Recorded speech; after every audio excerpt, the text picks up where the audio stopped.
Lord in heaven, hallowed be thy name. Thy kingdom come, thy will be done, on earth as it is in heaven.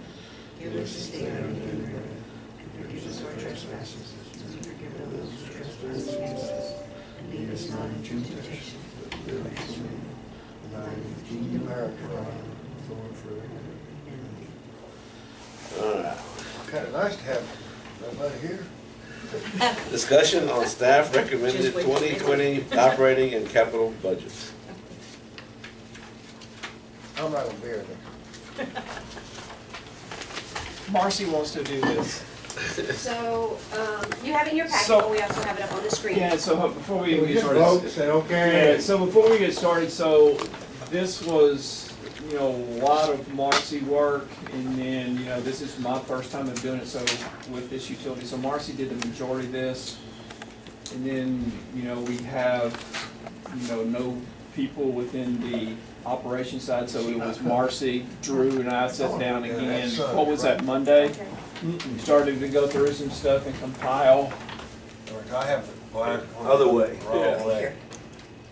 trying to compile, Okay. try to compile all this stuff and everything Okay. else. It's just that Yeah. the getting of this information is difficult because, at this time, because of the staff of us trying to do this, being short staff on, getting this information. So, like I said, Marcy put a lot of time into this, and a lot of it was, like I said, without a whole lot of contributions right now from all the other departments, just because of us being shorthanded and newer people into there. So I do want to say thank you, Marcy, for your hard work in putting this together. Thank you, Marcy. Thank you very much. Thank you, Marcy. Oh, you're not Marcy. No, we Thank looked you, at her. Marcy. I'm trying to get around here, but I can't. And so I think what she's gonna do is, most of the stuff, or all of it's in the book, but it's up here also, if people wanted to look at it on the screen, she'll have it up there, but it's in the book. Depends on which way that y'all want to follow and to see how she's presenting this. So we'll start with our largest expenditure, which is the one we have no control over, and that's purchase power. Purchase power is whatever the sales we have from our customers. That's what we pay CPS Energy through the wholesale power contract. We pay our regulatory fees that are billed through all the different regulatory agencies. And so we're forecasting for the budget 2020 year that it's going to be about $26.5 million. That's a little bit conservative. We don't have a huge customer growth number in there. I think we have between about 1.5%. So it's very weather dependent. If you'll see, this year is lower than it was last year because we've been tracking under in purchases and sales. But this number, the way we have our generation and transmission and our rate set, whatever this number is, those compensate for it. So the generation and transmission, there's that pass-through amount, and that compensates for any peaking that we have, any winter. So we're not concerned with losing any revenue if something goes one way or the other through purchase power. Our transmission, we bill other transmission entities or other entities for the transmission grid. And so this is basically just the payroll to create all of those bills, track them, pay the bills that we're responsible for. It's a small portion of a person's duties, so it's just a small amount. You'll see the increase in a lot of the payroll because of the health insurance and what we're going to talk about next, the pension. There's a lot of increases in benefits which get spread to the places that the employees work. At this time, it's really hard for me to forecast what that's going to be because we've never had an increase this high. So I may have been a little overzealous, but I'd rather come in under budget than, and which is still perfectly in line with what we can do this year than to not. To Where be over did you budget. jump to? I'm still in transmission. It's the transmission operations, the $7,500. So that's payroll, and that's what most of the increases in payroll are. So now we're going to move on to distribution, which is the first category is system operation. System operation includes our dispatchers, all of our auto and truck for just system work. It's not really maintenance, it's just operating the system, and it includes small tools, it includes our FR clothes, our safety supplies, any personal protection safety signs. All of that is bundled into what we call system operations. And so for 2020, we're budgeting 1.3, almost 1.4 million. That's a slight increase. And that's if we had a lot of storms. Some of it would be to maintenance, some of it would be to operations. If it's just an outage, they're most likely going to charge to system operations. So we don't want to drop that down because this year we didn't have any storms. We've been very fortunate. We haven't had any major Harveys or anything like that. So the number is increasing, but if it occurs where we don't have the storms, that number should come in lower by year end of 2020. The next category is system maintenance, which is about 1.4 million. This is our substation maintenance, truck expense for maintenance, anytime the guys are doing maintenance on the system, but it's not capital work. It's going to go into this. That includes payroll, we have some different things that we have to pay, pollution control, all of those are wrapped into that, as well as the payroll. This is increasing a little bit again. What we budgeted in 2019 was 1.4 million. We're staying right about there, even though we're coming under a little bit this year. And the payroll for that would be the guys basically that are out in the, Storm outage, right. they're paid Yeah. to that. But it doesn't include anybody that works in this office. This office, no. No, that That's- would be, So So basically, it's yeah. it's the guys with the hands-on. So on the basically, system. we have a maintenance crew, a two-man crew. A lot of their time is charged to a maintenance aspect, and Okay. that's what you're seeing. That's during the day. Also, you'll have some charges for a lot of this on this that you'll run into would be if there is an outage at nighttime. That's where a lot of their time goes to Okay. those accounts and categories. so we kind of split it up depending on what they're doing as to which category it goes into, but it all falls underneath distribution. Right. The next category is light maintenance, and that's exactly what it is. It's all of the security and street lights. That's when they install them, that's capital work, but as they change, the different things out, or that's expense. So that's about $115,000 a year. Another question, does this have money in there? We talked, Well, that'll be over there. That'll be further in a capital That's- aspect. yeah, So that's this right capital. here is if just, your lights now have gone out, the ones that were just installed at the church. okay, If one of those goes out, that goes into maintenance when we send someone there to change that bulb out or to look Replace. and find out what's going on. That's the account that they charge their time to. okay. And same thing with any of the city lights that the city owns. If we go out, the crew, that is where they charge their time to. Yes, sir. The next category is storeroom, and that represents our warehousemen. Some of their time goes to material, what we call stores, which is spread against wherever the material is. But if they're working just in the warehouse, they're not working with material. If they're doing maintenance on any of the facilities, then that goes into this category. We have 3 gentlemen that work out there, and that's a portion of their payroll.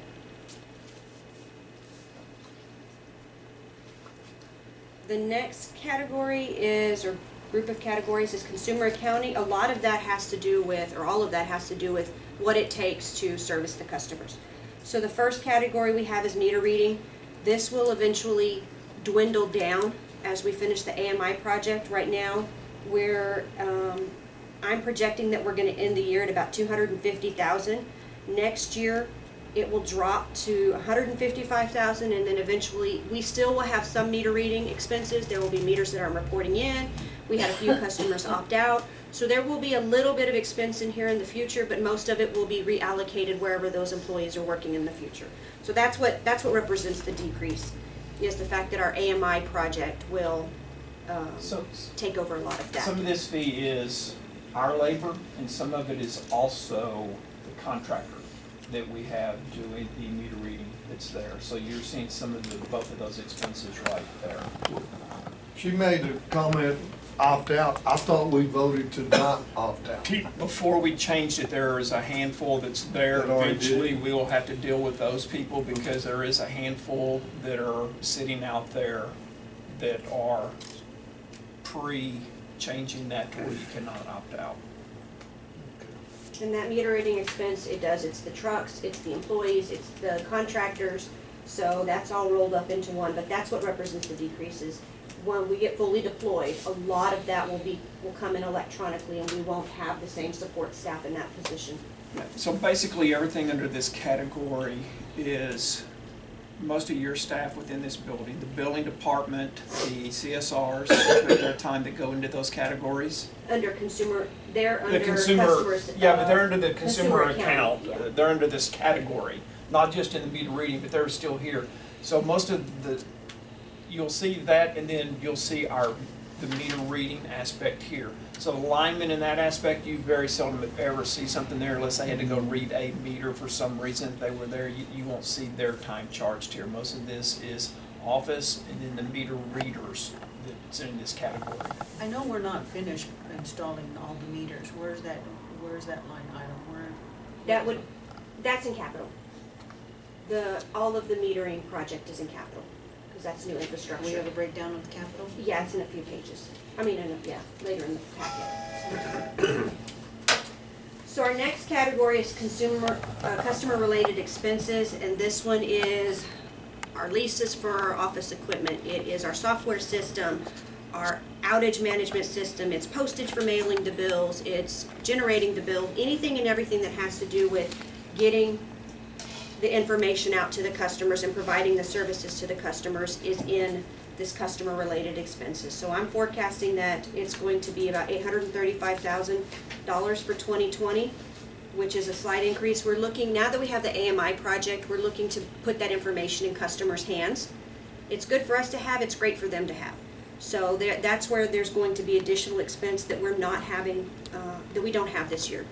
So we're looking at those, they're called meter data management systems. We're looking at those now to, put that information into customers' hands so they can see it online and they can look at their usage and make decisions on what they want to do. So that's part of the increase going forward, and then everything just increases over time. The next one, as Mr. Lowe touched on, was consumer accounting. It's all of our CSRs. That's all of our billing group. It's the guys who would go out and check locations, check meters. They would go out and do disconnects. Anything that that touches the customer's kind of interface is charged to this account. And it's mostly just a payroll account for this one. So it is increasing. Well, actually, it's staying the same as the 2019 budget, but over where I am expecting the 2019 to end, it's a little bit over. It's about $140,000. The next one is customer assistance. This is mostly the home and garden show, different things that we go out and do. If we can promote some kind of, safety, energy efficiency, that kind of stuff. There's not a whole lot of opportunities we have, but we've always wanted to budget something. That way if something comes up, we have money there. For 2020, the amount is $2,200. We didn't spend a whole lot this year, but I just like to budget money in there. That way if there is something that comes up that we want to participate in, we can. If not, it's not a huge amount of money. All others, that is auto and truck expense for the disconnects, check locations, check meters, all of that kind of stuff. When they charge their time to consumer, their truck expense also goes here. Then we have office expenses, the candy on the table, kitchen supplies, cleaning supplies. We designate that to the office, so we call that office expense. We have pay station fees, and that's what we pay Pothin Stockdale to collect our bills. Then we also have office supplies, folders, pens, paper, all of that kind of stuff. And the last category under all others is office building maintenance. So whatever we have to do to maintain the building goes in there. So that category is projected to be about $128,000 for 2020. And the majority of that is the truck expense. And then the next category would be pay station fees. So those are two that we really don't have a lot of control over. The next category is general administrative expenses. We have administrative payroll. That's a portion of different employees' time. Then we have, it could be Mr. Lowe, it could be the finance group, it could be technology. We have the janitors in there. If we had an assistant general manager, it would go in that category. And then we have the trustees' fees in there. So all of those categories together make up, and again, it's mostly payroll, about $785,000 is what I'm projecting for 2020, or budgeting for 2020. What do you, the increase of $123,000, what is that expected to go to Benefits. Because this is a heavy payroll account, you're gonna have health insurance spread here, pension expenses, anything that is benefit related is going to be spread here along with the payroll. So right now, our benefits are about 70% of payroll. So you can basically say half of this is payroll and half of it is benefits, minus the trustees fees, which doesn't account for a lot.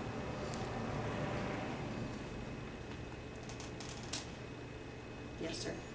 I'm just thinking benefits are more than payroll No, they're about 70%. So that of includes, the total. yeah, holiday, vacation, sick, anything, health insurance, any insurances, anything that we consider a benefit is spread to these categories. That way we can capitalize some of those expenses and show them where they're truly being spent. They're being spent in capital or they're being spent in operating. So in all of these categories that have payroll, it's payroll and benefits. So if we have $1 million payroll, 700,000 of that was because of a benefit. In these accounts, yes.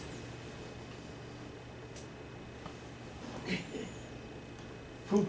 So we may not increase that much, but because we had the health insurance increase that was, quite large, that y'all voted on, I just wanted to be safe.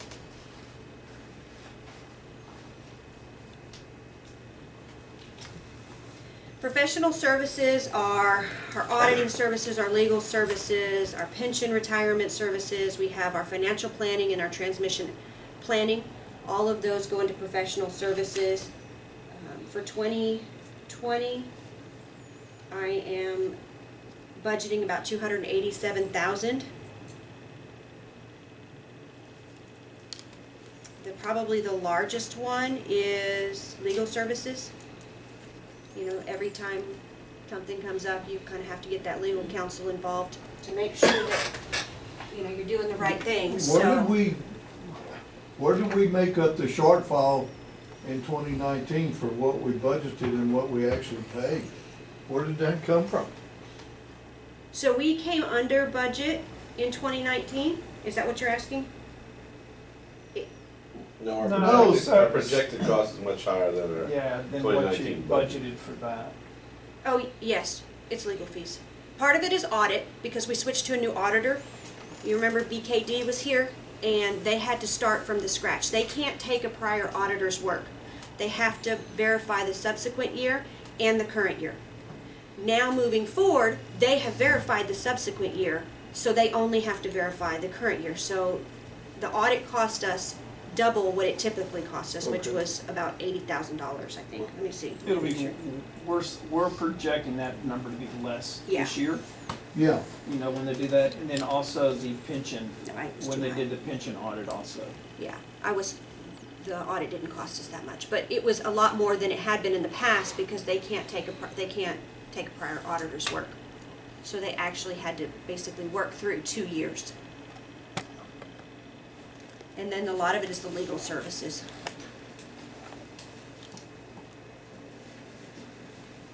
What all do the legal services work on? Anytime, we have pole attachment agreements. That's a long-term project right now. And the law changed and we have to have all of our pole contactors at the same rate, which means you have to renegotiate all of those agreements. And every time you go to a company, it goes back and forth. We have a community solar project. We have, That is the project plus the PPA, the purchase power agreement, which is still being worked on, legal fees and everything else still on that. That is also your fees with the engineering firm that's dealing with it that's in there. So you have all of those, extra fees that are in there because of those projects that are going on. So you also have, but it shouldn't be the other one should have been capitalized or captured, but you should have SS30 somewhere, all the fees that were in there, they would have come into professional services. It could have been captured here, I don't know if you captured it there. But any type of time you deal with that type of person, but legal is anything and everything that they've been working on and dealing with. So if there's a question that is asked, it's sent to them and it is a bill. Investigations, looking at stuff, opinions, That bill has been high. Yeah, I mean, in today's world, there's a lot of things that people have access to, and so anytime something comes up, we have to get legal opinion on, what we should do, how we should do it, what kind of resolutions we put in place. So just like the individual that has asked for the cameras here, we're estimating about $10,000 cost to this utility for us to defend of not giving our security camera footage out as attorney fees all in it, because attorney has to file and do the stuff with the Attorney General. So when anyone gives us a request that is really out of bounds, it has to go to the attorney. Attorney has to fight it, send stuff to the Attorney General, those fees go up. And we've had, since I've been here, at least minimum two, maybe three of those. Open records requests are a touchy subject, because you want to protect So, the employees, our but question is all this legal work is different types of legal work, so us having an attorney on staff wouldn't be beneficial? no, our total legal was $50,000. We couldn't hire an attorney. Okay. That includes, those other professional services include the auditors, And which that- we have to okay. have external auditors. It includes the pension plan and all of the things we're required to do with the pension plan, including a pension audit. It includes all of our transmission legal. That's a different, And we're in the middle of that this Yeah, year, so that's so why that number's up higher we have this to year, go to because the this is a PUC. transmission year.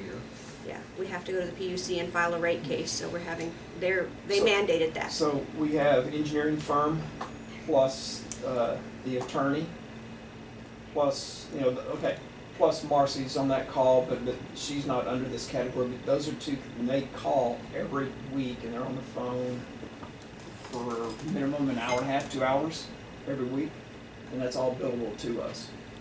So that's a professional fee. And we have no choice, we have to do it. We have to file a rate case. We've been called in by the PUC to file, so.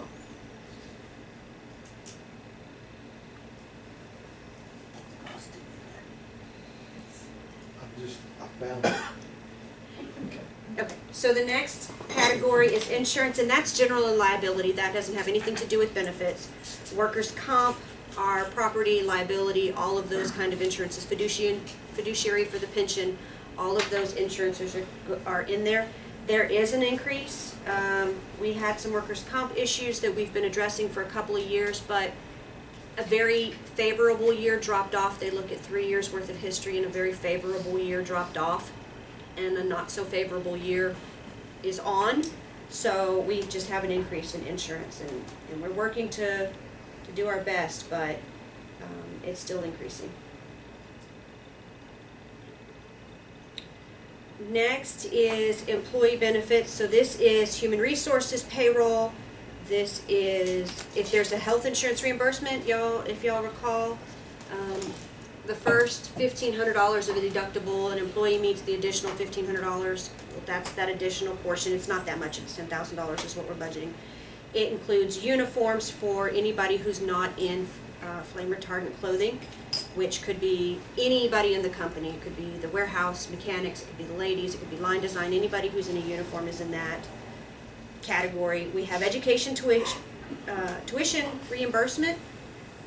That's in that category. Unemployment benefits, and then education and training. And I will tell you that during the policy manual review, I think it was a board's directive, maybe not, that we invest some more in some education and training, and that's what we've done. That's why this category is increasing.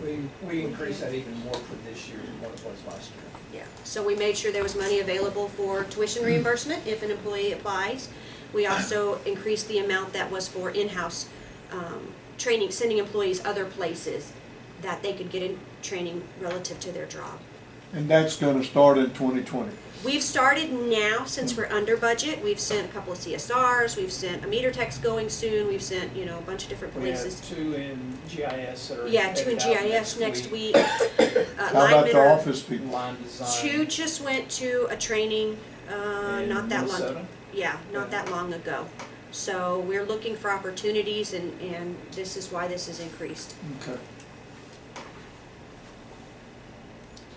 The next, There is nothing closer than Minnesota? Or- Well- Not for that was Tantalus, that is the AMI, so they only have those in certain areas, and this meeting was Minnesota. yeah, there's customer service training, how to be a better customer service rep, but then there's also software-specific training. So SEDC is our software provider, Futura is our GIS software, and if you're going to go to those user conferences, you go to wherever they're holding them. And so in this case, that's So what what they we do. can do in 2 years is we can volunteer to host that, and they could have one of those training sessions at the new facilities. And that's everyone from the country, 20 people would come in, We'll do that. and they would do the training and stuff in our facilities. Free and rooms, that kind of- hotel? Yeah. So we can, so that's how those Oh, meetings man. go. They're always hosted at a utility that has. Free McDonald's burgers. So, the one that Kyle and Marcy went to was in Tennessee or No, Kentucky? Kentucky. Kentucky. It's because that was administrator, That was that was the top level administrator being overall the backbone of it. The one that the CSRs went to was covering CSR work of what's on the Tantalus side and stuff like that. And that's where that meeting was. Like I said, it depends, sort of like when we had that building finished, we could say, hey, y'all can host one of these at our facility. We have room now for you, and then that's where people from across the country would come in to meet that. They limit the size of the room, I mean, the people, it's 15, 20, people that are there. But, like I said, eventually, one could be hosted here. Other than that, there's no one here large enough in Texas, because we were trying to find someone that we could go even visit. We finally went up and sent a couple of people to Bernie to look at their system and see if we're doing some things, if they're doing something different than what we're doing, and vice versa. But now I think they want to come here and look at our system of what we're doing. The next category is franchise fees, and that's the percentages we pay to Lavernia and Fall City for being a franchise city. That's a percentage of the sales inside their city limits. So that's that's based on whatever the sales are. If we have a low sales year, that will come under. If we have a higher sales year, that will be over. But I'm budgeting $49,000 for that. Utilities, it's exactly that. It's trash, water, sewer. It's we have dumpsters out there to dispose of the poles. It includes all of those. It is our technology expenses, our telephone expense. All of those are wrapped up together in what we call utilities, and I'm budgeting about $218,000 for that. Under community support. Did I So you skip one? skipped Oh, one, I yeah. skipped one. I'm sorry. Community support. How do you what is our policy on when we do community support? I know we get thank you cards for, So, what is the yeah, stipulation? so some of this is the time that we're hanging the banners. All that is applied here. So you're gonna look at some of those fee, charges here. Marcy, what else are we adding We here? have donations. Any kind of donations we do are in this category. We have, we also put the current, our newsletter. This goes under that category. So most of it is the community support. It's the banners. It's the different, we go to the schools and, for the different career fairs. Any kind of community event we go to, that's what that's where we put the money. I've also increased this because, Mr. Braniff, I think at the last meeting you asked what we were doing to kind of brand ourselves better in the community. And we have the community, I think they call themselves the charity committee, which are going to come to the board meeting. The chairman is going to come to the board meeting next week. Next one. But we've budgeted more money so that we can, whatever they come up with that they want to do or whatever their ideas are, we can have support for that. So So if you look sometimes we get thank you notes, sometimes we So don't. a lot of it, people say, what do we do in the community? So there's a lot of stuff that goes back into the community. So if you think about all these banners that we hang, usually there's minimum three people doing that with a couple of vehicles. So if you add up all their time that they do of hanging those, just one day or half a day of hanging 5 banners or a little more than half a day, you're talking over $1,000 that we're giving back into whatever organization that is of just hanging a banner. That's not taking it down, that's just hanging it. Then you turn around and you take it down. So, it's kind of like we have in the terms and conditions where we could charge, what, $100? $100 for the first one and $25 for everyone Per in the banner. same area. But we have never done that.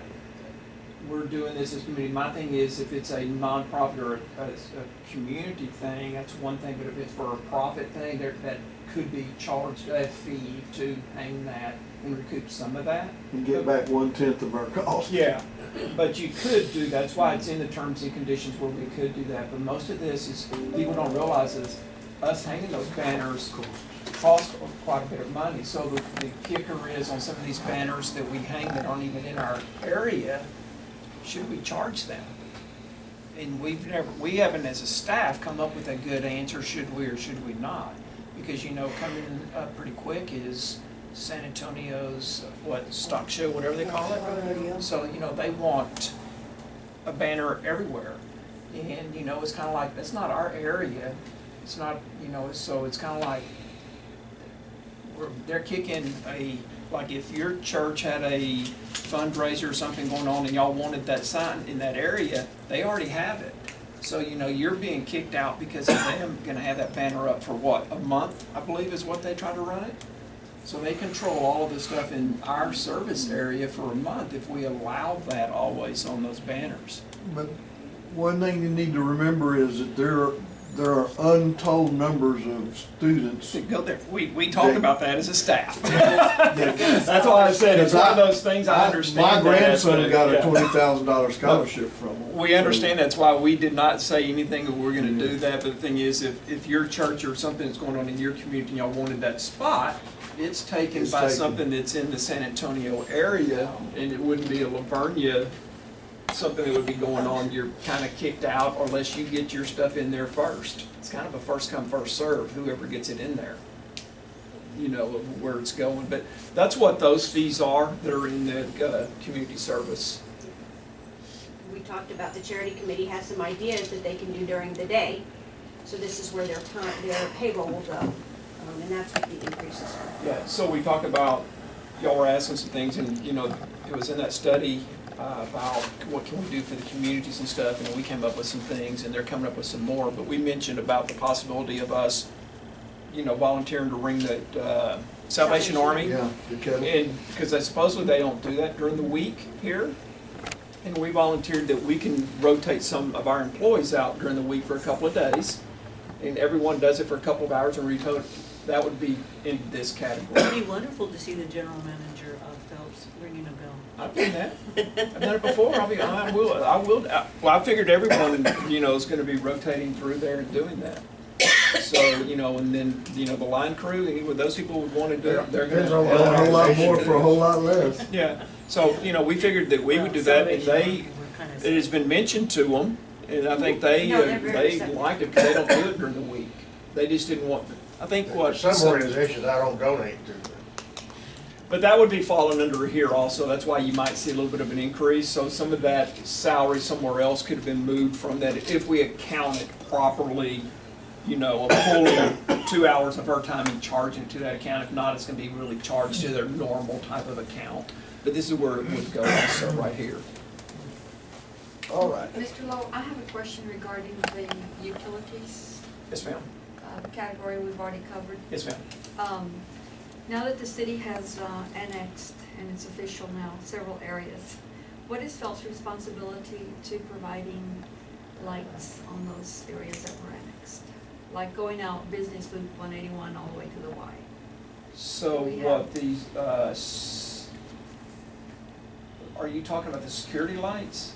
Well, just street lights. Street lights, I'm talking about on street lights, that's, Right. that, the city has to approach and say that they want the lights, and then we will go install them. So normally, Henrietta, city manager, contacts us if she needs a light in such and such area, and then we put it in our, you know, drawing, design area, and it would be go out and it would be installed. They have to ask for that, we don't go and install those on our own, city has to ask for them. Okay, And the so- city gets billed for it. Correct. But they have to ask for them. So she does that. I don't know if she's done it right here in the last month, but normally she will contact Drew, you know, that department, and they will design it, and then it would be going out on that aspect that they have to ask for. TxDOT doesn't do that? No. TxDOT has very few lights in our service area. In some areas they have some. So, 97 outside of Nixon, there's that big Y that comes in right there off They just put of. some right at Falls City as you go in. So there's some on some curves that they have, but in this area, I don't know how many they have in this area. It's very few, if any. The county doesn't really put any out either. Yeah. Well, we had a meeting last week of the whole county on the annexation program. So there's a lot that the city has to really catch up with, and that was one of them that we had to So what area are you talking about now? distinguish. Well, I was asked that question last night because we were coming, they were coming down, the business loop, and it's dark. Yes. All the way to the Y from almost, well, As you're coming off, Present. go in the back way and then, 87 to yeah, 97. all the way If you to, take this out, all Yeah. the way to 185. oh, okay. The Yeah, Norman has is the Well, golf that's where course like and everything Walmart else, out there, yeah. right by the golf Yeah. course. Yeah. Oh, So it was asked about that intersection, Walmart coming down to Business Loop, right there at Right. that intersection of how dark it is. right, They have never followed through the city on that. We said there's one area that we can try to get a light to it. Other than that, we don't have service that is exactly at that location. Remember, that's the area, Inside, yeah, that's inside that's the city area that limits. someone put a flashlight or a blinking light on the stop sign. That's the area that is really dark, Yeah. right there at that intersection, which that would be a city thing that they need to ask for that light, and they have not asked for a light there. okay. Mayor, can you follow up on that? Yeah, yeah, Thank I'm you. going to City Hall. So, I mean, like I said, those are pretty easy to do. They know that they just have to ask, and we do it. We just don't go and do it and start billing the city. the They city have to pays- ask but for, the yeah, city pays the city pays for it. But we do give them a discounted rate, so the owner cities pay a lesser rate than the customers pay, so, there is some contribution from Felps towards that. What does the city pay for? Do they pay for the poles, everything, poles, the Yes, yeah, light, the usage? yes. So if a pole has to be set for it, yes. So in that instance down here, we would have to look and see if it's an LED light, if it would extend far enough into that intersection. If not, there'd have to be a pole set, because I'm not for certain of, I forgot where when that intersection tees, I think our service is right here on this side of the corner, back here where you'd really want the light more over where that stop sign is possibly. That would have to be a pole set probably. But it could light up possibly from that area. You just have to look at it or have line design go look and see if it would put it, a little bit of light is better than no light, because that is a dark intersection. That was talked about, man, in February or March, and nothing has ever been done with it. That was, I had been notified of that back then and had never been pulled up. I think that's when we did all the research back in February or March. Thank you. But like I said, it hadn't been pushed through from the city. Okay. So that covers community support utilities. Were there any questions on utilities? And then all others, I think we did as well. No, we didn't. That, part of that makes up our bad debt expense. I'm estimating that's gonna be 60,000, which is a really low number when you consider that we're collecting about 38 million. We have we pay interest on the meter security deposits that we collect. We pay 1% or 2% interest. And so that's part of that expense. When we have bond issues, there's some fees that we have to pay recurring. Those are in there. Advertising expenses in there, membership dues. We're a member of APPA, TPPA, and Chamber of Commerce. There's some different individual memberships that our arborist, he's got a membership to keep his certifications up. We pay for that. And then auto and truck expense. There's not very much there. It's just the miscellaneous, if you're going and doing this, your truck expense goes there. So overall, the budget for next year is $163,000. So basically under that, there's, she's talking about a vehicle, so there is one vehicle minimum charged into that account. Because we do have one for the office, so that vehicle is into that account right there. But we're looking at a 5.88% increase, is that what? That's over the projection for 2019. So if you look budget to budget, it's about, it's less than that, 2019 to 2020. We didn't have any storms this year. There's a lot of things that we didn't have this year that we typically do. So some of those are lower. We had some legal or some professional fees, I guess, this year that we're not expecting to have next year, just the audits and different things that we've had to do. But if you look budget to budget, it's not as large. And that also, that 5.88% includes the purchase power increase of $750,000. So the other thing is you have to remember, we are, this year, have been controlling overtime a lot differently than the way it has been. So overtime is down quite a bit from previous years. So, you know, there's some different things that we implemented, and like I said, so those numbers are tightening up a little bit on that control.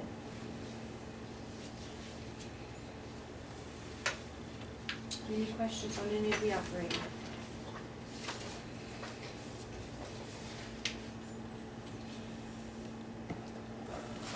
So this is the bottom line budget here Yes, For expenses and everything, yes, sir. for expenses.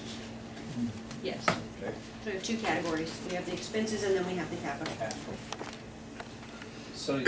So that next pie thing that she Which shows. I didn't this change, is- sorry. Yeah, I so didn't this is normal for every distribution utility. You will find that the majority of the cost is anywhere from 65 to 80% all to G&T. And the true cost of operating the utility is a very small one, but the majority of it goes into the generation transmission. So we fall right in the middle of where everyone else falls. So, you know, it did not surprise me of seeing this. Like I said, if you go pull any other utility, they're gonna be anywhere from that 65 to 80% goes all to generation transmission of all of their costs.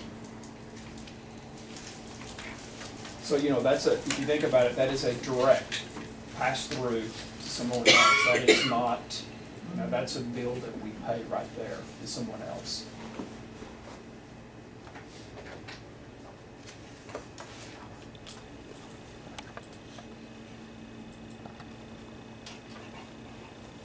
So what you're saying I think most is- people are looking at their. I know, Yeah. I'm sorry, I That's all didn't. I put it that way so I could page number it correctly and then I just didn't flip it back. Okay, so the next one is operating expenses, all other. This basically takes those major categories we had under the, The first sheet. The that you were first looking sheet.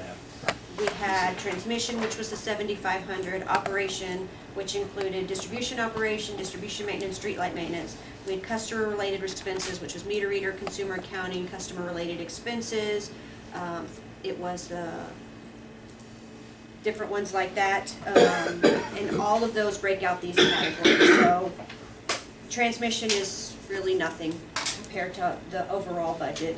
37% goes to distribution operation, that's operating the system, whether that's operation, maintenance, any of those. 29% of this budget is for customer-related items, whether that's payroll, billing, any of those things. 29% of this budget goes to that. And then the 3% goes to what we call storeroom, which is our warehousemen. And then 31, what is that?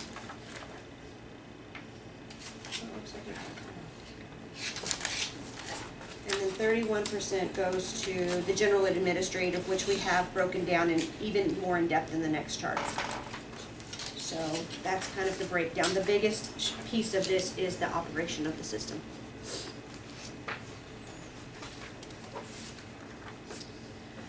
The next one is what I just talked about, general and administrative, so we've broken that down additionally so that you can see where everything goes. Most of it's payroll, that's as we expected. 33% goes to all of those categories of payroll that we talked about. The professional services, about 12%. Insurance, which is general, liability, property, all of those, is 10%. The other employee benefits that aren't spread are in here at 24%. 2% for the franchise fees, 3% for community service, 9% for utilities, and then 7% for that all other. So any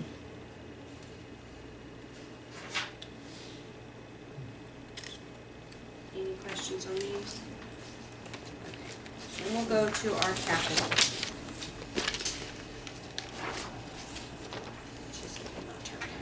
So we'll start with the first one.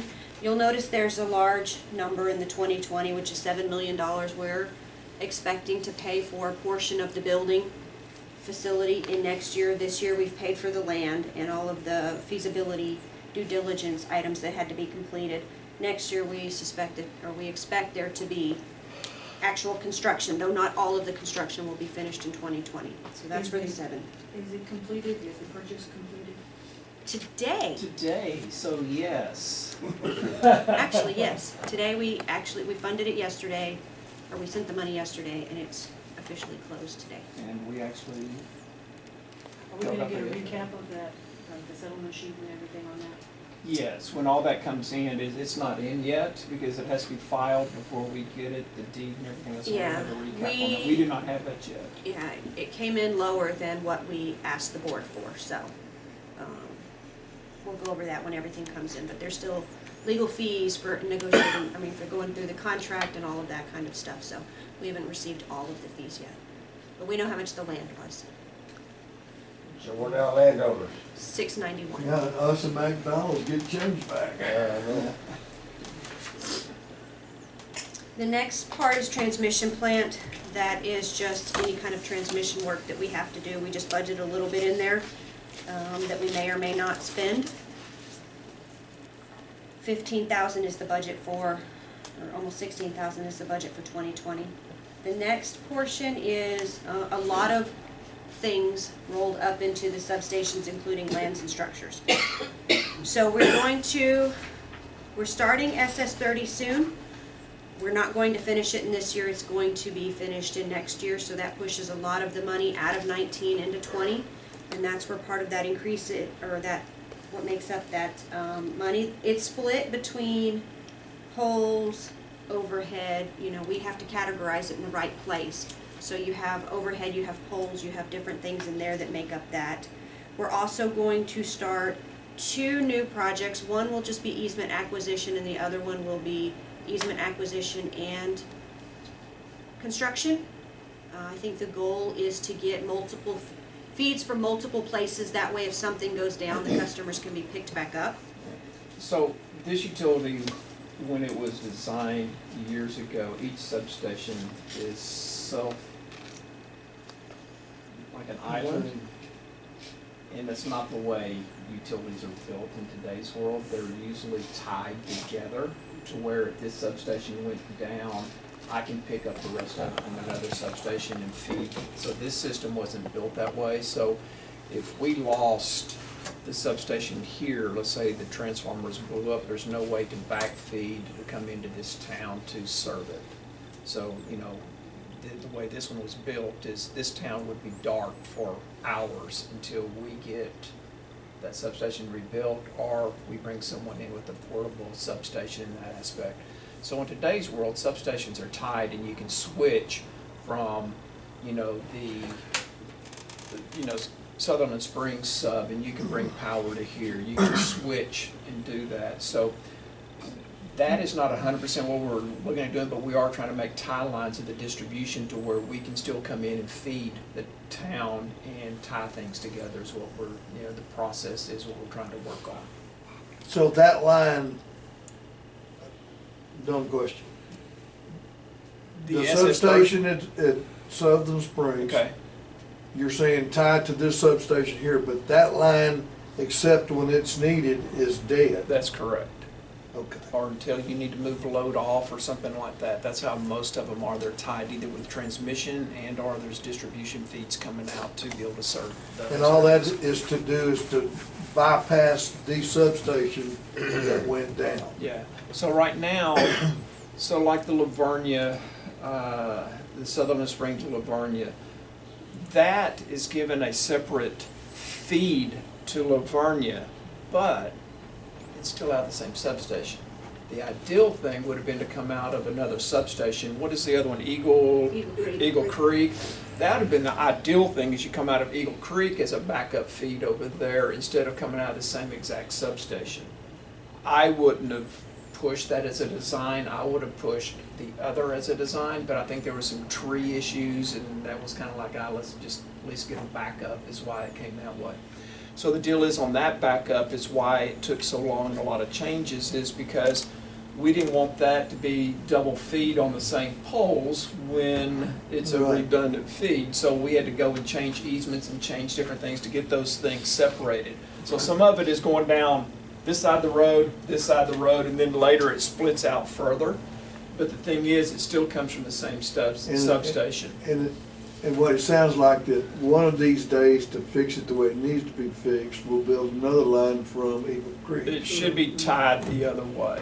Yeah. Yeah, the Okay. substation should be looped in together. On that, I where you need to can go feed through it. the rest. But it's much better than it used to be. Yes. I mean, it is a very good improvement to where you do have a redundant feed in there in case we need to do some work. We can keep 3/4 of our service over in Livonia on by doing that, and then a quarter's off while we're doing the work and repairing that instead of everyone being off. No, it's way better than what it would have been, or was. You're correct. In this category also, there's, Floresville's our oldest substation, and so there's some work that needs to be done in that substation, and we've budgeted $750,000 to start it this year and finish it next year. And then most of that is just regular system improvements, putting in relays, reclosers, different things like that that improves the reliability of our system. As our system grows, we need to be able to compensate for that.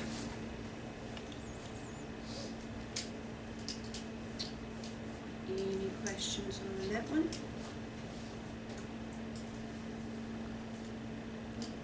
Okay, so the next category is poles, towers, and fixtures, and as I said, part of this is the SS30 projects. Part of this is our pole replacement program, which we go out and have a company test the poles. That way, we're changing them out as they're starting to create a risk instead of having them fall on the ground. And then part of this is also new construction. So if we've got new subdivisions coming in, new homes coming in, whatever it may be, all of that rolls up into what we call, poles and fixtures, which we're budgeting for 2020 right at $2 million. And you can see the difference in the projection from 19 to 20. A lot of that has to do with the SS30 project. Any questions on that one? Same thing for overhead and underground. So we have to categorize, the things that the infrastructure that we're putting out in the right categories. And so overhead and underground devices are the next category, and it's the same thing. It's going to be the SS30. It's going to be the part of the new build that is in this category, and then if a pole gets changed out and they can't reuse some of the equipment there, then they retire that and they put on new equipment. So all three of these are in there, as well as there's some line fusing and line switching that we need to do, and installing some new capacitors. And then as we talked about that SS10 to FV50 circuit tie, part of that build, $650,000 is in there. And that SS10 to FV50 is from Sutherland Springs Substation at 97 in the FM539 intersection. And it's about 8 miles. So there's 8 miles of upgrading and work that needs to be done that's going to be split into 2 years. And of that, $2.6 million that is budgeted, or let's see, it's $3 million. $650,000 of that goes to that, and then about another $400,000 goes to the SS30 project. So major projects as well as normal construction. Underground conduit, it's not a very big category. When you see that underground devices, a lot of that is on the customer side, so it's immaterial. And then the underground conductors and devices, a lot of people are moving to underground. They don't want the poles in some of these nicer subdivisions. So we're seeing more expense in underground than we've ever seen. So that is also in that same category. Transformers and other special equipment, that's exactly what it is. It's transformers, it's reclosers, regulators. These are new, either because we're expanding, one of them went bad. If we can reuse a transformer, we do. But if we can't, then there's a certain amount of money that we have to budget for new transformer purchases. So we're budgeting $620,000 for that category.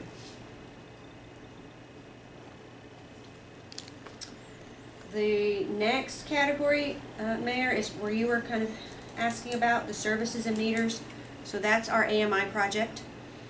As you can see, this 2019 budget or projection is about almost 2 million, and then it drops off significantly in 2020. We have purchased we've got one more order of house meters, 3,500, and then we just have a few commercial meters that we have left to purchase.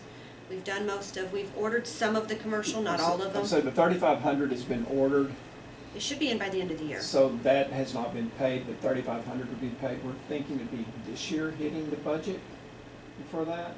But if it comes in at the first of the year, that payment would be into 2020, but it's part of the AMI.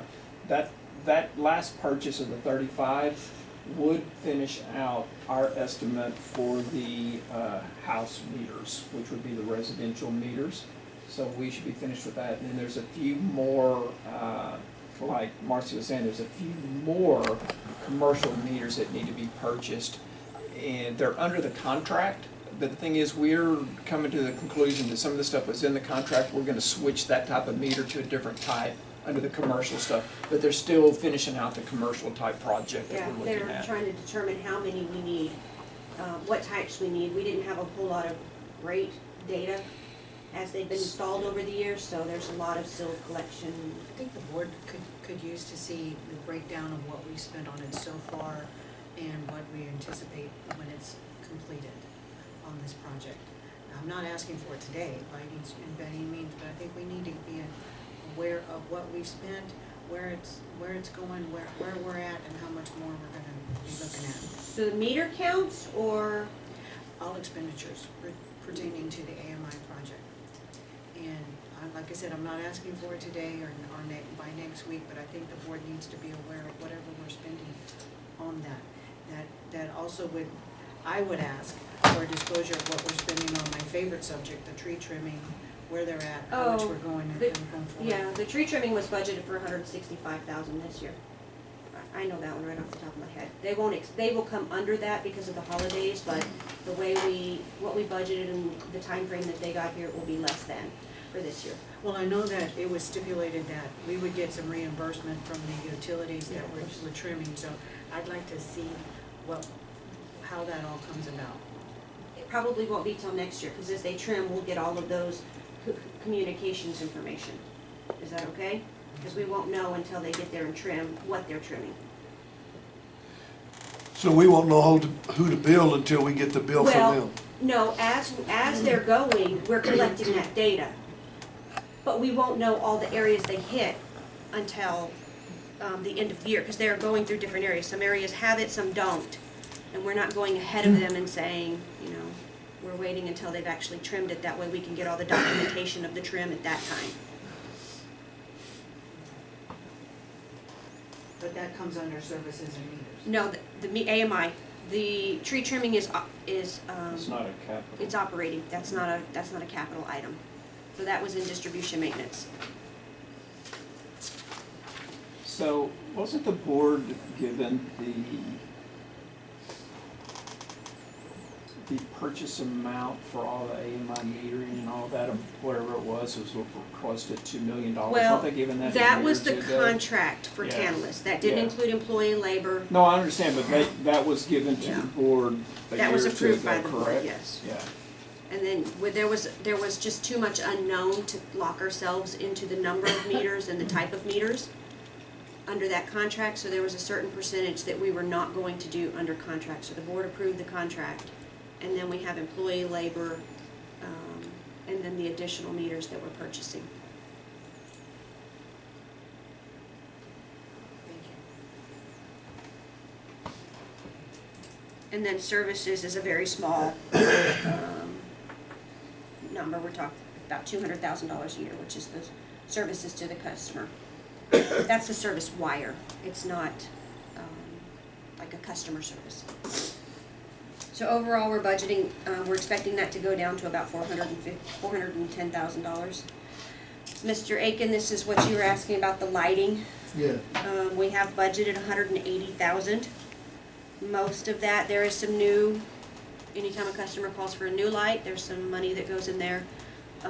But most of this goes toward The city improvements? The city improvements, which we're gonna break into 2 years, just so that we can keep, because I don't know how we're gonna do it yet, but we've broken it into 2 years. So we're estimating it's gonna be, I think at the time we estimated about 265,000 just for what was there at that time.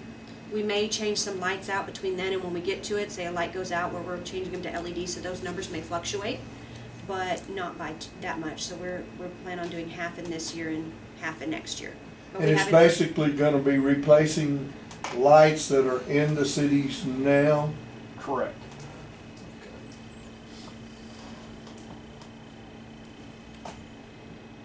Net capitalized. One more, quick. So if the city of Floresville says, okay, we wanna put new lights out on blah, blah, blah, blah, how are we gonna handle that? Are we gonna take care of that for them? Yes, that's not part of the That's not part lighting, of this, that's that's just- not that's part of the cool. lighting change out Okay. that we talked about That months that ago. would just be. That's what I was asking. So we discussed that since we have all of this other work that is going on, plus the building and everything else, that it would be feasible for us to split that into 2 years. We'll do like half of it, and then, with the cities, then we divide a percentage to this city, depending on what the size is, and that's how many get changed out. And the next year, the remaining gets changed out during that to where it's equal.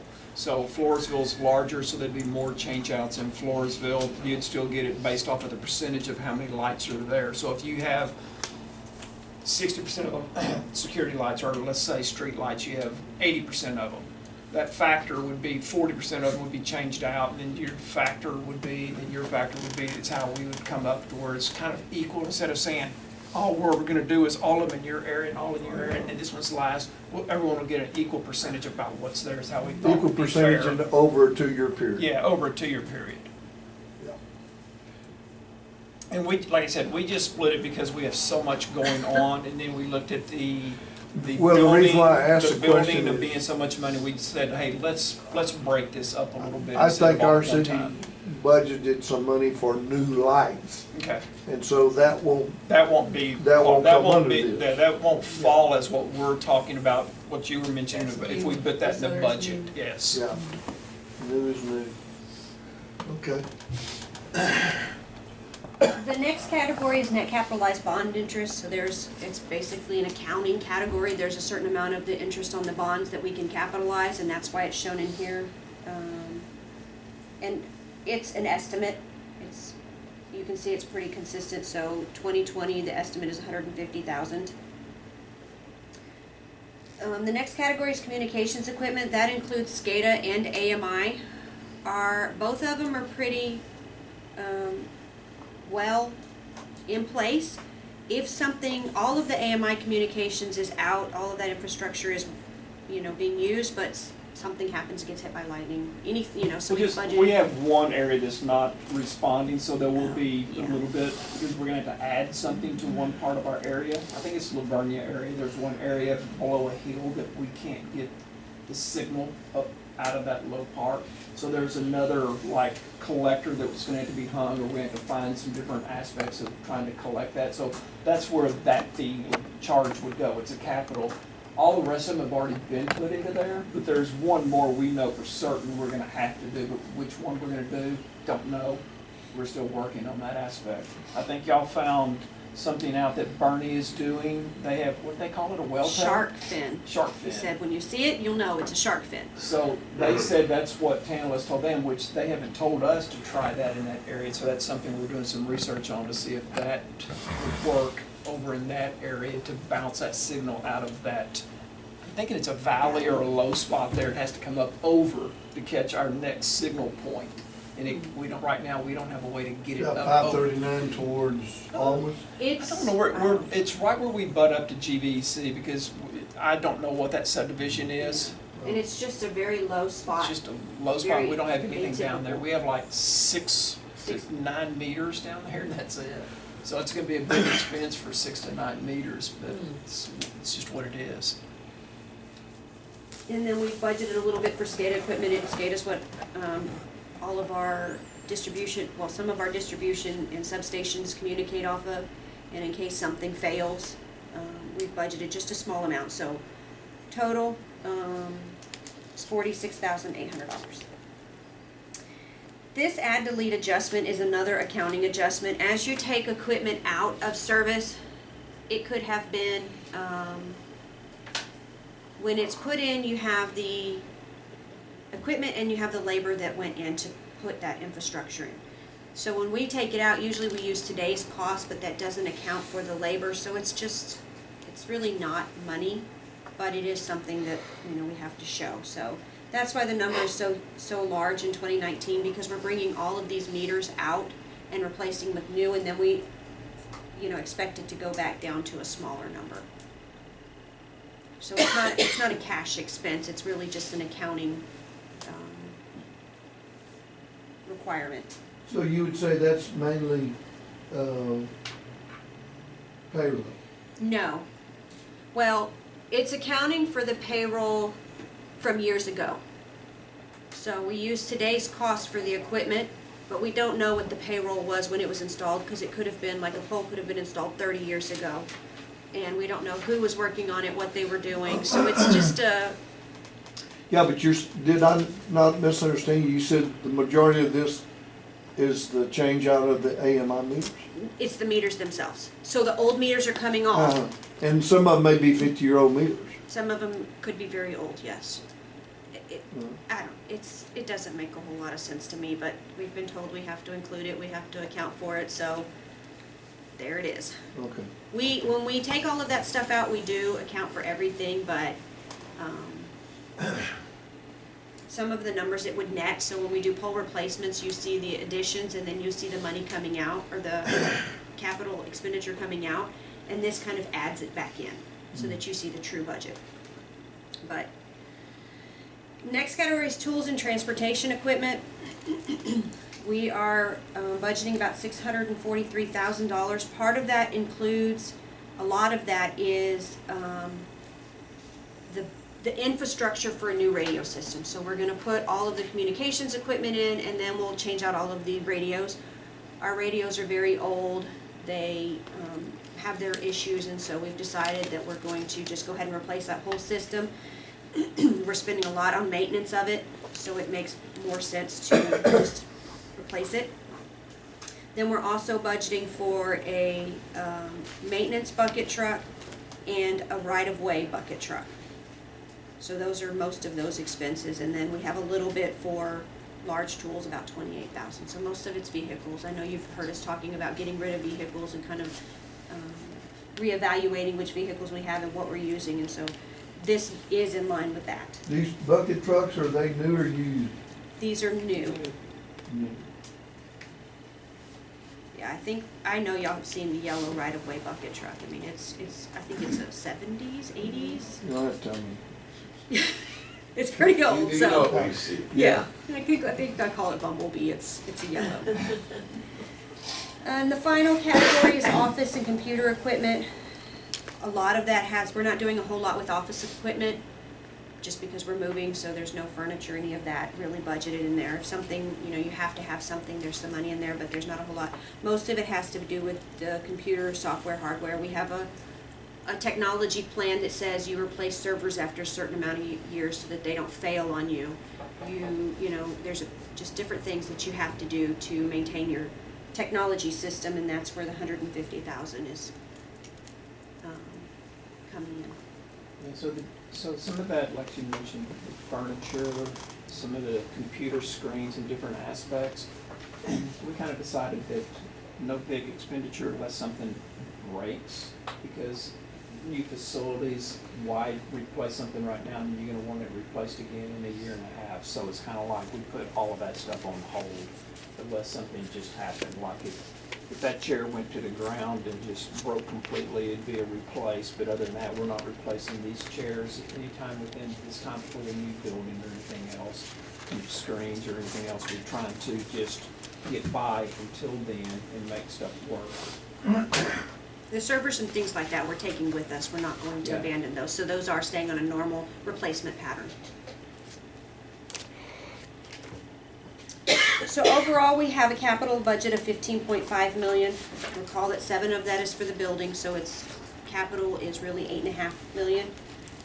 That's kind of what we talked to y'all about for last year for the next 3 years. About 8 to 8.5 million per year. There's some big projects that we have over the next 4 years to create all those tie lines and redundancy and reliability, and then it should go, I can't say this for fact, but it may go down lower back to a lower number, but with the way our system is growing, we have to do some of these projects. Yeah, so it is in the plans for this coming up year and the next year, 2020, 2021, to make some of these ties to where we can tie some of this system together. So as an example, what was it, 2 weeks ago when Waste Management hit a communication line over here on, what was that, 536? They hit a communication line. They forgot to lower their boom on their truck, so they hit a communication line which was attached to our system. So it snaps our system and takes our system down, which causes an outage, which we had nothing to do with. That's why we made that comment before, is communications is a responsibility of Felps, and we had to hold them to a certain standard so they can take down our system. Boom, just showed it right there. So to pick some of that system up, they noticed there were some regulators that could pick up part of it, but the thing is they could have picked up a lot more if they had the tie line going down 97 and coming back. All they had to do is, what was it, 3/4 of a mile of tying something in. So that's in the plans to tie. That will give us that redundant feeder where we could pick up the majority of the people. So that outage was close to, what, 500? And then I think we got it to 200 people by that one thing, but we could have even sectionalized it even more if we had that tie on there. So we're finding out where ties need to be, and we're putting those in the plan to start doing. But like I said, that outage was 100% due to communications, of it being hit on our system, pulling our poles and snapping our poles. So we get the blame for an outage, which we had nothing to do with. That's why communications is very important on our system. Are we working on reimbursement from? They've already asked where they paid it. Yeah, we sent them a bill and they didn't give us any hesitation. They paid it. I mean, they asked for the bill before we even had it ready. Yeah. Well, but they paid for repairing the system. They didn't pay for the lost revenue. That is correct. Yeah. Yeah. And see, that's Yeah. the thing So that people so- don't click to so is every minute that we don't have electricity going to our home. Yeah, so costs us if you money. look at it, in their rate stuff, communications, they still charge. If their system is down, you still pay in whatever your normal monthly fee is. We don't recoup when we're knocked out, so they knocked our system out for 5 hours, 6 hours that we were out, so we have no revenue during that time span. That's right. Yeah, so it's a little bit of a difference the way that is. So it's written to, in their contract, where you as a consumer, you could complain and they're supposed to credit you something back, but you have to complain about it. So, you know, it's one of those aspects, but no, we do not bill them for our lost revenue. It is just the pure cost of them replacing everything on that system. But like I said, they called the next day. Yeah, we usually wait for a police report, that way we can get the insurance information and have everything as it's supposed to be. And they called before we even got the police How report. many of our guys have 6, 7, there's quite a few. They had they had people that typically don't work in those fields out there working, trying to get it restored. overtime? Yes. Yeah, but They they was wait all till about billed 7. straight to them. They paid the pure cost of our overhead and everything else. They- It was billed 100% to our vehicles, everything else. Yeah, we didn't, because we billed it as the costs were in, we didn't lose any of that. So whatever the employee, we paid the employee, we charged them. Whatever material, we charged them with the overheads, truck expense, same thing. So they paid it, so normally if let's say Mr. Aiken hit it. We don't know Mr. Aiken. When Mr. Aiken comes in, and his bill now is $2,500. That's what our cost was to repair that. He comes in and says, I can't pay that, my insurance isn't gonna pay it, I didn't have insurance and all this. What we try to do is collect the full bill, but then it's kind of like, they kind of disagree a little bit, but I'm saying anything's better than nothing. So we make some type of arrangement, at least half or 3/4, we might take off a vehicle or something like that off of it. We still try to collect as much as we can on any of those incidents on that aspect. But this company wanted it right then and there. I mean, one, they're a connector to our system. I mean, it is in the pole attachment agreement that they calls that, they have to pay that. It is in the agreement that we have signed. That's what legal goes through on all of those pole attachment things, and that's in there, that they have to pay that is due to their stuff. It'd be the same thing, basically, if we took out something of theirs, we have to reimburse and do that aspect if we caused it on their system. Can we run it up to Yeah. like 72? And Marcy This- doesn't have a sweater on. This, I'm looking to go get my jacket out of the truck. This situation will be on our next agenda item, correct? Which one? The pole, the situation that we're talking about the pole knocked down and all that. It'll be on an outage on that, because it would be down as an outage. Okay, because my husband was actually at Lubianski's when it happened, and so he stuck around, and he said that the crews were just absolutely, methodical and knew what they were doing. He was very impressed with the guys, and he knows most of them anyway. But, is that what you saw when you were over there? I mean, they got it picked back up. We had people from here going to get equipment because they did not have enough people. At first, it was only 2 people because the rest of them were still out on their jobs because it happened during the working hours. So they were still out on their jobs. So it was Mark and Rudy, the first one responding. So when they needed a digger truck, people from this office left to go get the equipment and stuff and started rotating out there to that to get that figured out.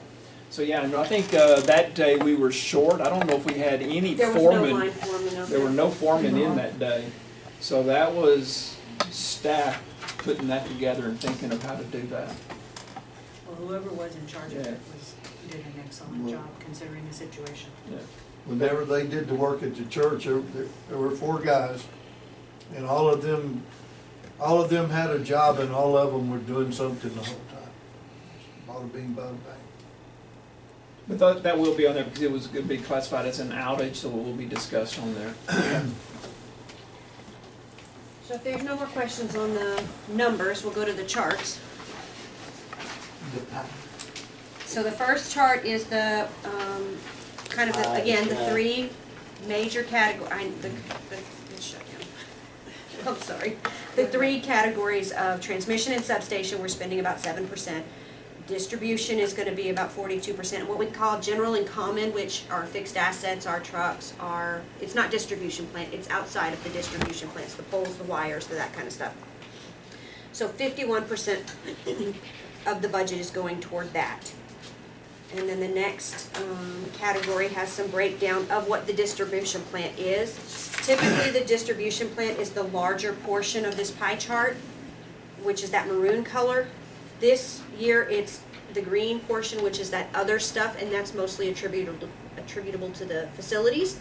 So if you take that out, the facilities out, then you still have the largest portion going to the distribution plant, and that's what we're reflecting on the next chart, what that breakdown is. So we'll start at the blue, and it's 14% for the substations, including, land structures, 27% for poles, towers, fixtures, 39% for overhead and underground, 8% for transformers, 5% for services and meters, 2% for lighting, 2% for net capitalized bond interest, 1% for communications equipment, and 2% for the adjustment. So the blue, maroon, and yellow are the majority of our capital budget, and that's poles, overhead, transformers, that's customer work. So all overhead would be, the transformers and, oh, that's another one, okay. No, That would overhead just is be the a wire. wire, it's all of the equipment that's up there. Okay, the Cross insulators. arms, all of that kind of stuff. The pole is usually the pole and some supporting stuff for it. And then your transformers have their own category, so. And then there's the underground in there as well. So real quick, when meters and transformers are purchased, they go straight to capital accounts in accounting. They go straight, you don't keep them in inventory, you write them off, they go straight to a capital account. So all the poles that we purchased and wires we purchased, those go into inventory. They're not capitalized until we put them into service. So the only two things that go straight into capital are every transformer that we purchase and every meter we purchase. Those are capitalized day one. Once she gets the invoice, they jump straight into capital. So that it's not a wait until they're used or installed. Poles are, wires are, it's just how you do the accounting in the utility industry. Those things are just wait until they're installed and then they go into capital. So when you look at our inventory, when it says inventory quote unquote is 1.5 million, 2 million, that's stuff waiting to go into the system. The other dollar amounts that we're talking about, the transformers and the meters, are already capitalized. So that's, you know, some of the differences that you look at there. Well, how much capital improvement are we coming to that? The total? was Total capital improvements, Was 15.5 million with the 7 million So- building, it's so on if you this- take okay. that It's out, on it's this 8.5. page 2 back, or one, which one do you want? Yeah, It's- 2 back. yeah. So, so we grew our company by 7 million. so this By right about here 8.5. is counting this, so if you take that off of there, you're looking at it's running about the same that you're running, about the 8 million range, 8.5, is what we're saying we're going to increase our system in capital besides the capital of the building project. Increase in Yeah, that. so you can break that number down into 2, take 7 off of that, and the rest of it is what's all going into the system, which is basically the 7.6 plus this part right here. So basically, you're looking at about 8.6 plus the 7.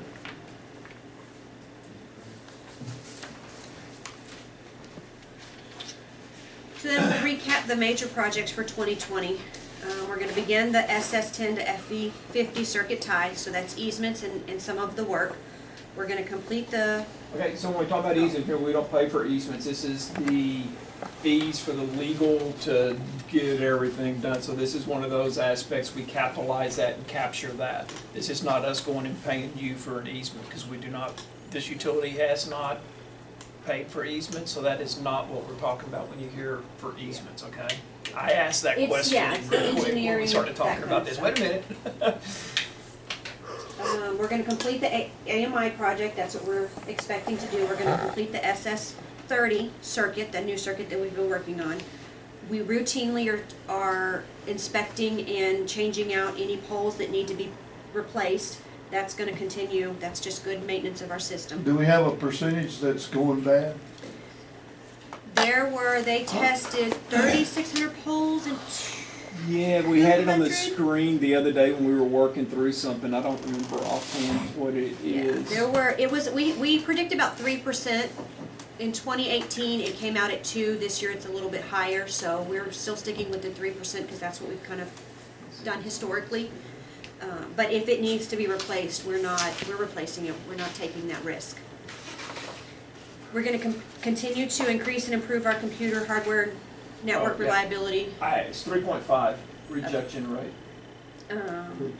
We're going to continue with our line fusing and switching so that we can isolate some of the customer outages instead of it being such a long span. For our vehicles and equipment, we're going to start part of the vehicle radio system replacement. We're going to replace the right-of-way bucket and a compressor, and then for Yeah, so real quick, the right-of-way bucket, in the future, what we're looking at doing is not holding every vehicle. So I don't know how many years in the past, instead, when they're getting new vehicles, they keep the old ones. When we replace, we're getting rid, so it'll be some offset, like a trade-in or whatever it is selling. So if you look at the compressor, it's the same thing. The compressor out there is the size of the vehicle. They make compressors now smaller than this table, and all we do is blow string with the compressor, so it doesn't need to be the size of the vehicle and 50-plus years old. And, You know, blow what now? string, so underground, it's for underground. So once the conduit is laid, you blow string through it, and then you tie off, and that's how you pull Pull in it your through. cables. You're pulling. That's how you get your Electric stuff. stuff and that. I use tri-line string and you put like a Walmart bag at the end and you shop vac it, and you suck it. Yeah. That was wonderful. Yeah. Suck it. So that's the way to do it. Instead of trying to force your cable through, you get it Right. through that, and then you have the tension on it where you can pull it back. They- So that's basically what you use your compressor for. Okay. Other utilities will use it a little bit more if you have rock when you're going in to try to set a pole or something like that. They'll use a compressor maybe to break a little bit of rock or do something like that. This area, you don't see that as much. Like when I was at Pedernales, we had a dynamite crew, because you had to go out and dynamite holes out in the granite and stuff like that. So it's different aspects that you look at of how you have to do things. But ours is mainly for the underground of getting the cable pulled.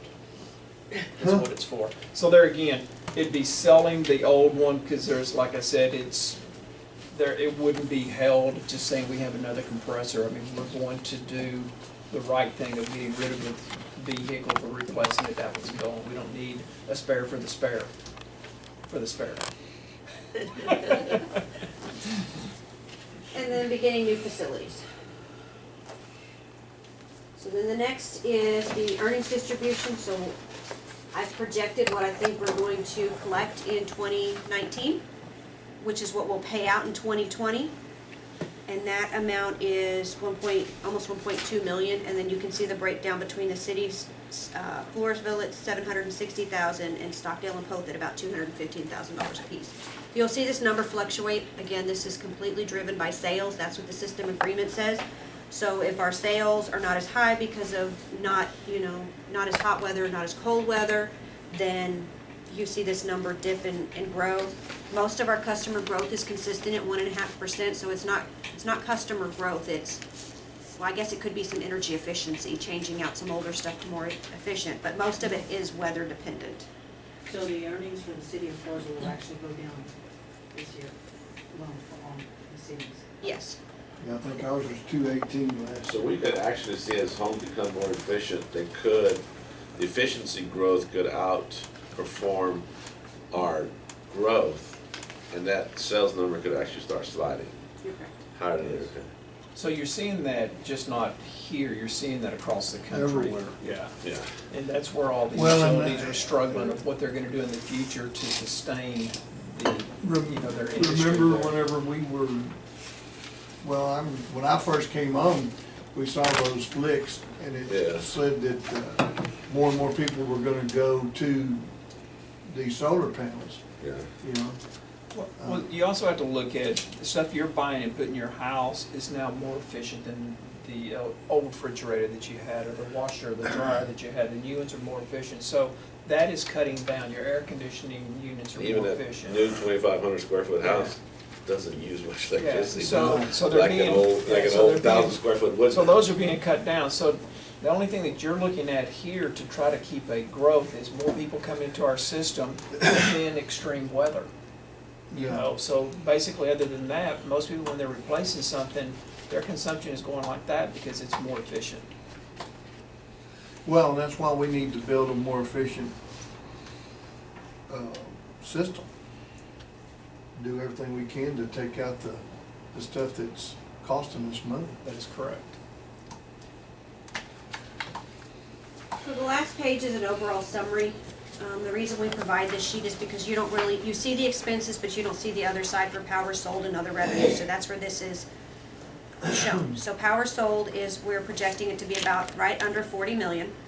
Other revenue, 1.9 million. The other revenue consists of interest earnings, fees, transmission access income. There's a couple of different categories we have in there. Our biggest ones are interest income and transmission access. Then you see the purchase power expense, which is shown on our operating budget. This next section is all strictly from our operating and maintenance budget. So the purchase power expense is at about 26.5 million, distribution expense at 2.9 million, transmission expense is at 8,000. It's not significant. Administrative is about 2.4, and other operating is about 2.5. So overall, that's a 34, including purchase power, that's a $34 million budget for operating. Then we're taking out our principal and interest payments, our distribution to the owner cities, and then depreciation, which is a non-cash item. And we're left with power sold minus operating and all those others is 2.88 million. The next section is our capital budget, 7 million for land building improvements, 16,000 for transmission plant, 7.7 million for distribution plant additions, tools and transportation at 640,000, and office and computer equipment at 150. So that total budget was 15.5 million. So it shows a deficit of 12 million from what we collected from rates. So as you know, we fund partially from rates, partially from bonds. The reason we fund for bonds is because this is long-term equipment. You want to spread that over all of the customers that will use that equipment. So from revenue, we'll use about 2.9 million, from cash that we're gonna use towards the facility at 7 million, and then from the bond proceeds in working capital, it's about 5.6 million. So that's what makes up our total budget numbers.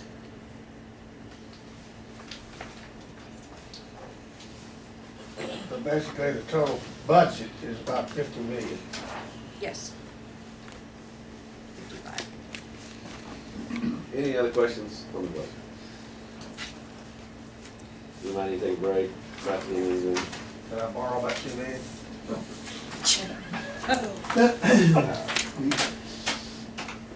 No, but you can help. Thought I'd ask. I'm going to Vegas next weekend, I was just wondering. Oh, yeah, You ain't gonna be back by Wednesday? No. really? Oh, you Me were either. serious about I that. got another- He scheduled You his were flight for serious about Wednesday. not being here next week. Right.